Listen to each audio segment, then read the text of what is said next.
ഭർതൃപീഡനത്തെ തുടർന്ന് ഷാർജയിൽ ജീവനൊടുക്കിയ വിഭജികയുടെയും കുഞ്ഞിന്റെയും മൃതദേഹം നാട്ടിലെത്തിക്കുന്നതിൽ അനിശ്ചിതത്വം തുടരുന്നു. നടപടി സ്വീകരിക്കുമെന്ന് വിഭജികയുടെ മാതാവ് ശൈലജയ്ക്ക് 24-ലൂടെ കേന്ദ്രമന്ത്രി സുരേഷ് ഗോപി ഉറപ്പു നൽകി. മരണത്തിൽ കൊലപാതക സാധ്യത അന്വേഷിക്കണമെന്നാവശ്യപ്പെട്ട് വിഭജികയുടെ കുടുംബം ഹൈക്കോടതിയെയും സമീപിച്ചു.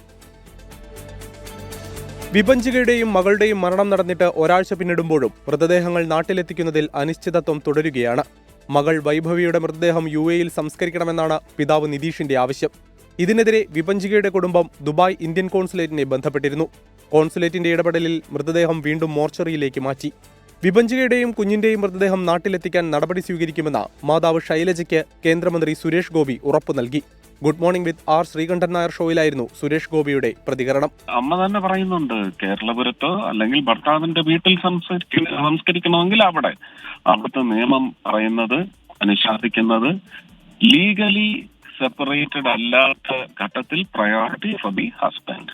അപ്പൊ അതെങ്ങനെ ട്രാക്ക് ഡൗൺ ചെയ്യണമെന്നുള്ളത് നമുക്ക് സമവായത്തിലൂടെയോ കേരള ഗവൺമെന്റിന്റെ ഒരു അണ്ടർടേക്കിങ്ങിലൂടെയോ ഒക്കെ സാധ്യമാകുമെന്നാണ് എനിക്ക് തോന്നുന്നത്. അതിനൊക്കെ നമുക്ക് ശ്രമിക്കാവുന്നതാണ്.